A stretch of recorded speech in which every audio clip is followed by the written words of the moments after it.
पुस्तकातील आजच्या कवितेचं शीर्षक आहे आई तुझं वय होत चाललंय। अजूनही मन स्वीकारत नाही तुझं आता वय होत चाललंय।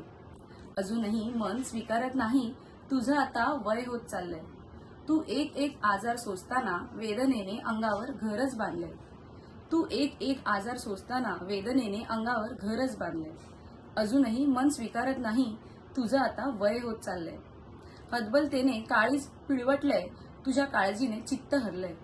हतबलतेने काळीज पिळवटलंय तुझ्या काळजीने चित्त हरलंय। अजूनही मन स्वीकारत नाही तुझं आजकाल वय होत चाललंय।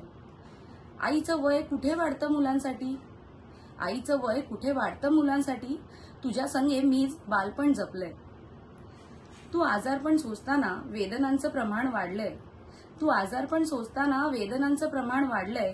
हतबलता जाणवली जरी तू लढण्याचं कुठे सोडलंय। हतबलता जाणवली जरी तू लढण्याचं कुठे सोडलंय। हसत खेळत आनंदात राहावीस मागणं देवाकडे मागितलंय। हसत खेळत आनंदात राहावीस मागणं देवाकडे मागितलंय। तुझं आजारपण सरेल लवकर ह्या प्रतीक्षेत मन आधिरलंय। तुझं आजारपण सरेल लवकर ह्या प्रतीक्षेत मन आधिरलंय। अजूनही मन स्वीकारत नाही आई तुझं आजकाल वय होत चाललंय। अजूनही मन स्वीकारत नाही आई तुझं आजकाल वय होत चाललंय।